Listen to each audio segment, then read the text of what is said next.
మరో కొత్త నోటిఫికేషన్తో మీ ముందుకు. మనకైతే ఎన్పిసిఎల్ అనే సంస్థ నుండి ఒక నోటిఫికేషన్ అయితే వచ్చిందండి. ఏంటి ఆ నోటిఫికేషన్ అంటే, ఎన్పిసిఎల్ అనే సంస్థలో కొన్ని విభాగాలు ఉన్నాయి. ఏ విభాగాలు ఉన్నాయంటే మెకానికల్ విభాగం అని, కెమికల్ విభాగం అని, సివిల్ విభాగం అని, ఇలా పలు రకాల విభాగాలు అయితే ఉన్నాయి. ఈ విభాగాలలో ఎగ్జిక్యూటివ్ ట్రైనింగ్ పోస్టులు అయితే ఖాళీగా ఉన్నాయి. ఈ ఖాళీలను భర్తీ చేయాలనే ఉద్దేశంతో ఈ నోటిఫికేషన్ అయితే విడుదల చేయడం జరిగింది. మరి ఈ నోటిఫికేషన్ సంబంధించి మొత్తం ఎన్ని ఖాళీలు ఉన్నాయి, ఈ ఖాళీలకు సంబంధించి అప్లికేషన్స్ ఎప్పటి నుంచి ప్రారంభమవుతుంది, ఎవరెవరు అర్హులు, ఏజ్ ఎంత ఉండాలా, ఫీజు ఎంత ఉంటుంది, ఎంపిక ఎలా జరుగుతుంది, దీనికి సంబంధించిన పూర్తి సమాచారాన్ని మన వీడియోలో తెలుసుకుందాం. Hi, hello, welcome to T1 academy. నేను మీ ఆజాద్.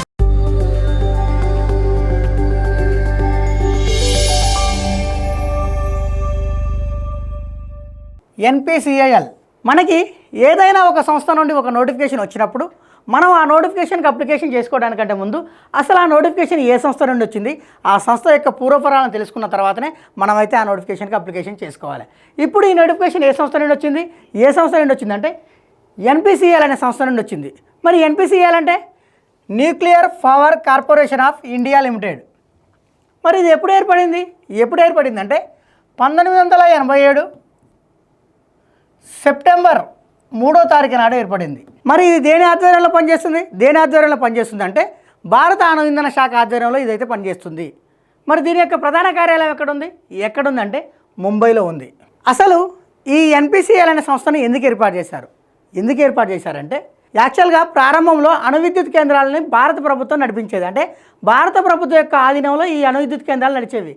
కానీ తర్వాత ఏమైందంటే వీటి యొక్క పనితీరును మెరుగుపరచడానికి మరియు కొత్త అణు విద్యుత్ ప్రాజెక్టులు ఏదైతే నిర్మిస్తున్నారో వాటిని వేగంగా నిర్మించాలనే ఉద్దేశంతో ఈ ఎన్పిసిఎల్ అనే సంస్థను అయితే ఏర్పాటు చేయడం జరిగింది. మరి ఇంతకీ ఈ ఎన్పిసిఎల్ అనే సంస్థ ఏం పనిచేస్తుందంటే కొత్తగా అణు విద్యుత్ కేంద్రాలను నిర్మించడం కోసం ప్లాన్స్ అయితే చేస్తుంది.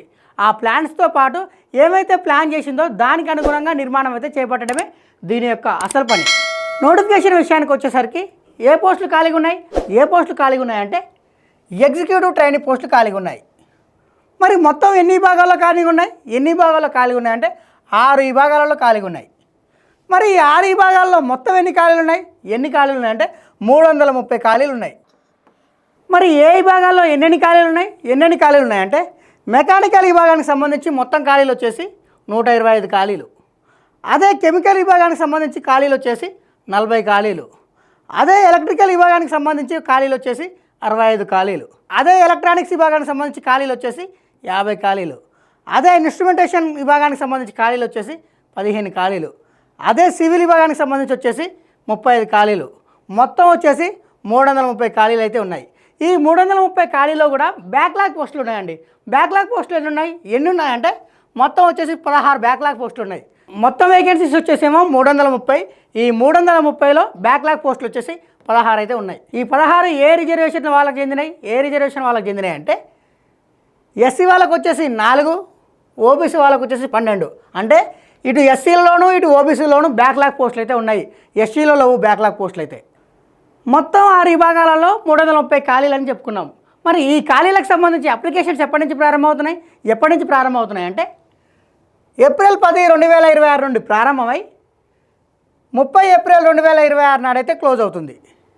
మరి ఈ పోస్టులకు సంబంధించి అప్లికేషన్ ఫీజు ఎంత? అప్లికేషన్ ఫీజు విషయానికి వచ్చేసరికి ఎవరైతే జనరల్ వాళ్ళు కానీ, ఈడబ్ల్యూఎస్ వాళ్ళు కానీ, ఓబీసీ వాళ్ళు కానీ ఎవరైతే మేల్ క్యాండిడేట్ ఉన్నారో వీళ్ళకి వచ్చేసి అప్లికేషన్ ఫీజు 500 రూపాయలు. అదే ఫీమేల్ క్యాండిడేట్స్ కావచ్చు, ఎస్సీ క్యాండిడేట్స్ కావచ్చు, ఎస్టీ క్యాండిడేట్స్ కావచ్చు, ఫిజికల్ హ్యాండిక్యాప్ క్యాండిడేట్ కావచ్చు, ఎక్స్ సర్వీస్ మ్యాన్ కావచ్చు, వీళ్ళకి వచ్చేసి ఫీజు అయితే లేదండి. మరి ఈ పోస్ట్కి అప్లికేషన్ చేసుకోవాలంటే ఎటువంటి ఎడ్యుకేషనల్ క్వాలిఫికేషన్ కావాలంటే ఎవరైతే ఈ ఎగ్జిక్యూటివ్ ట్రైనింగ్ పోస్ట్కి అప్లికేషన్ చేసుకోవాలనుకుంటారో వాళ్ళు ఖచ్చితంగా బీఈ కానీ, లేదా బీటెక్ కానీ, లేదా బీఎస్సీ కానీ, అది కూడా ఎలా 60% మార్కులతో క్వాలిఫై కావాలి. ఎవరైతే ఏదైనా గుర్తింపు పొందిన యూనివర్సిటీ నుండి 60% మార్కులతో బీఈ కానీ, బీటెక్ కానీ, బీఎస్సీ కానీ క్వాలిఫై అవుతారో వాళ్ళందరూ కూడా ఈ ఎగ్జిక్యూటివ్ ట్రైన్ అనే పోస్ట్కి అయితే ఎలిజిబుల్. లేదా 5 సంవత్సరాల ఇంటిగ్రేటెడ్ కోర్స్ ఏదైతే ఉందో ఎంటెక్, ఆ ఎంటెక్ చేసిన వాళ్ళు కూడా ఈ పోస్ట్కి అయితే ఎలిజిబుల్. అది కూడా ఎలా అంటే ఏదైతే సంబంధిత విభాగం ఉందో, ఉదాహరణకి మెకానికల్ విభాగం ఉంది, మెకానికల్ విభాగానికి సంబంధించి ఈయన ఎంటెక్ చేయాలి, సివిల్ విభాగానికి సంబంధించి ఈయన ఎంటెక్ చేయాలి. అలా ఏ విభాగానికి సంబంధించి ఆ విభాగంలో ఎంటెక్ ఎవరైతే చేస్తారో వాళ్ళందరూ కూడా ఈ పోస్ట్కి అయితే ఎలిజిబుల్. దానితో పాటుగా గేటు పాస్ కావాలి, గేటు ఉత్తీర్ణత కావాలి. ఏ సంవత్సరంలో? 2024 గేట్లో కానీ, 2025 గేట్ ఎగ్జామ్లో కానీ, 2026 గేట్ ఎగ్జామ్లో కానీ ఖచ్చితంగా క్వాలిఫై ఉండాలి.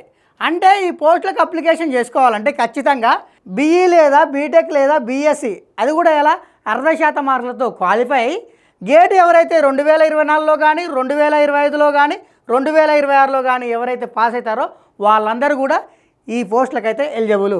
లేదా ఎంటెక్ ఇంటిగ్రేటెడ్ కోర్స్, ఎంటెక్ 5 సంవత్సరాల ఇంటిగ్రేటెడ్ కోర్స్, ఎంటెక్ 5 సంవత్సరాల ఇంటిగ్రేటెడ్ ఎంటెక్ కోర్స్ ఎవరైతే క్వాలిఫై అవుతారో వాళ్ళందరూ కూడా ఈ పోస్టుకి అయితే ఎలిజిబుల్. ఒకవేళ ఒక వ్యక్తి 2023లో గేట్ క్వాలిఫై అయ్యిండు, మరి ఈయన అప్లికేషన్ చేసుకోవచ్చా ఇప్పుడు? అంటే చేసుకోరాదండి. ఒకవేళ ఆయన 2023లో గేట్ రాసిండు, అప్పుడు క్వాలిఫై కాలేదు. 2025లో గేట్ రాసిండు, అప్పుడు క్వాలిఫై అయ్యిండు. మరి ఇప్పుడు ఈయన ఈ పోస్ట్కి అప్లికేషన్ చేసుకోవచ్చా? అంటే చేసుకోవచ్చు. ఎందుకు చేసుకోవచ్చు అంటే ఇక్కడ ఆల్రెడీ పేర్కొన్నాడు ఏమని, 2024 గేట్ క్వాలిఫై అయినా, 2025 గేట్ క్వాలిఫై అయినా, 2026 గేట్ క్వాలిఫై అయినా కానీ వాళ్ళు మాత్రం ఈ పోస్ట్కి ఎలిజిబుల్ అని చెప్పేసి నోటిఫికేషన్లు అయితే క్లియర్గా మెన్షన్ చేయడం జరిగింది. కానీ 2023లో క్వాలిఫై అయితే మాత్రం ఆయన మాత్రం ఈ పోస్ట్కి ఎలిజిబుల్ కాదు.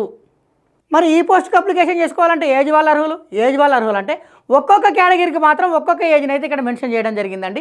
ఏ కేటగిరీకి ఎంత ఏజ్ కావాలో ఇప్పుడు మనం తెలుసుకుందాం. ఏప్రిల్ 30, 2026 నాటికి గరిష్టంగా జనరల్ వాళ్ళు అయితేనేమో 26 సంవత్సరాలు ఉండాలి, ఓబీసీ వాళ్ళు అయితేనేమో 29 సంవత్సరాలు ఉండాలి, ఎస్సీ ఎస్టీ వాళ్ళు అయితేనేమో 31 సంవత్సరాలు ఉండాలి. మరి వీళ్ళకి ఏజ్ రిలాక్సేషన్ ఉంటుందా అంటే ఉంటుంది. ఎవరెవరికి ఎంత ఉంటుంది అంటే ఓబీసీ వాళ్ళకు వచ్చేసి 3 సంవత్సరాల ఏజ్ రిలాక్సేషన్ ఉంటుంది. అదే ఎస్సీ ఎస్టీ వాళ్ళకు వచ్చేసి 5 సంవత్సరాల ఏజ్ రిలాక్సేషన్ ఉంటుంది. అదే ఫిజికలీ హ్యాండిక్యాప్డ్ ఎవరైతే ఉంటారో వాళ్ళకు వచ్చేసి 10 సంవత్సరాల ఏజ్ రిలాక్సేషన్ ఉంటుంది. మరి ఈ పోస్టులకు సంబంధించి సెలక్షన్ ఎలా ఉంటుంది? సెలక్షన్ విషయానికి వచ్చేసరికి ఈ పోస్టులకు సంబంధించి సెలక్షన్ అనేది 2 దశల్లో ఉంటుంది. మొదటి దశలో ఏంటంటే మీ గేట్ స్కోర్ ఆధారంగా షార్ట్ లిస్ట్ అయితే చేస్తారు. ఇప్పుడు 2024 గేటు, 2025 గేటు, 2026 గేటు ఎవరైతే క్వాలిఫై అయ్యారో అంటే ఎవరైతే ఉత్తీర్ణత సాధించి ఎవరైతే మెరిట్ సాధించారో అందులో షార్ట్ లిస్ట్ చేస్తారు. ఉదాహరణకి 2024లో ఒక ఆయనకు 60 మార్కులు వచ్చినాయి అనుకుందాం, 2025లో ఇంకో ఆయనకు 70 మార్కులు వచ్చినాయి అనుకుందాం, 2026లో ఇంకో ఆయనకు 80 మార్కులు వచ్చినాయి అనుకుందాం. ఇందులో ఎవరిని షార్ట్ లిస్ట్ చేస్తారు? ఎవరిని షార్ట్ లిస్ట్ చేస్తారంటే 80 మార్కులు ఎవరికైతే వచ్చినాయో వాళ్ళని షార్ట్ లిస్ట్ చేస్తారు. అంటే మీ గేటులో వచ్చిన స్కోర్ ఆధారంగా మాత్రమే షార్ట్ లిస్ట్ చేస్తారు. ఇలా షార్ట్ లిస్ట్ చేసిన క్యాండిడేట్స్ ఎవరైతే ఉంటారో వాళ్ళనైతే ఇంటర్వ్యూకి ఎంపిక చేస్తుంది. ఇంటర్వ్యూలో మీరు చూపే ప్రతిభ ఆధారంగానే మిమ్మల్ని అయితే ఈ పోస్ట్కి ఎంపిక చేయడం జరుగుతుంది.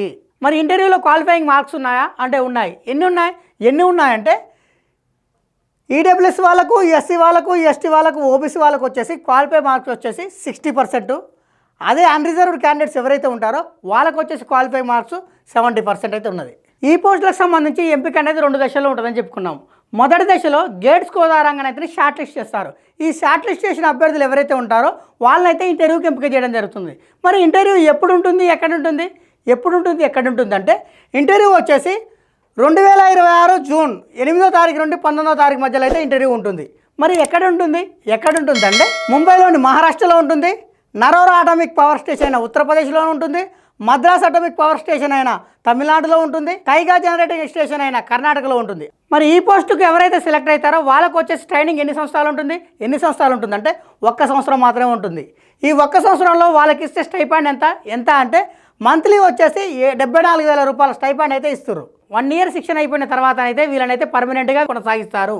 ఇవి పర్మనెంట్ జాబ్స్ అండి. కాకపోతే ట్రైనింగ్లో వీటిని ఎగ్జిక్యూటివ్ ట్రైనర్ అని పిలుస్తున్నారు. ట్రైనింగ్ అయిపోయిన తర్వాత దీనిని సైంటిఫిక్ ఆఫీసర్ అని పిలుస్తున్నారు. మరి వీళ్ళు పర్మనెంట్ జాబ్ అయిన తర్వాత వీళ్ళ యొక్క జీతం ఎంత ఉంటుందంటే స్టార్టింగ్లో వచ్చేసి 56,100 రూపాయల జీతం అయితే ఉంటుంది. 74,000 అనేదేమో మీరు శిక్షణ పొందిన సమయంలో ఇచ్చే జీతము. మీరు శిక్షణ పొందిన తర్వాత మిమ్మల్ని పర్మనెంట్ చేయడం జరుగుతుంది. మిమ్మల్ని పర్మనెంట్ చేసిన తర్వాత మీకు వచ్చే జీతం ఎంత అంటే నెలకు 56,100 రూపాయల జీతం అయితే వస్తుంది. కేవలం శిక్షణ సమయంలో మాత్రమే వాటిని ఎగ్జిక్యూటివ్ ట్రైనీలు అని పిలుస్తున్నారు. శిక్షణ అయిపోయిన తర్వాత ఆ పోస్టును ఏమంటున్నారంటే సైంటిఫిక్ ఆఫీసర్స్ అని పిలుస్తున్నారు. ఎవరైతే ఈ పోస్టుకు సెలెక్ట్ అయ్యి శిక్షణ అయిపోయిన తర్వాత సైంటిఫిక్ ఆఫీసర్గా చేరుతారో వాళ్ళు సైంటిఫిక్ ఆఫీసర్గా చేరే ముందు వీళ్ళైతే ఒక బాండ్ని అయితే రాసి ఇవ్వాలి. ఏంటి ఆ బాండ్ అంటే 3 సంవత్సరాల వరకు కూడా నేను ఇదో కంపెనీలో పనిచేస్తానని చెప్పేసి 9,18,000 రూపాయలతోటి మీరైతే బాండ్ రాసి ఇవ్వాలి. 9,18,000 రూపాయలతోటి నేను 3 సంవత్సరాలు ఇదే సంస్థలో పనిచేస్తానని బాండ్ రాసిస్తేనే మిమ్మల్ని అయితే విధుల్లోకి తీసుకోవడం జరుగుతుంది. లేని పక్షంలో మిమ్మల్ని అయితే విధుల్లోకి తీసుకోరు. ఇలాంటి ముఖ్యమైన అప్డేట్స్ కోసం సబ్స్క్రైబ్ చేసుకోండి T1 అకాడమీ.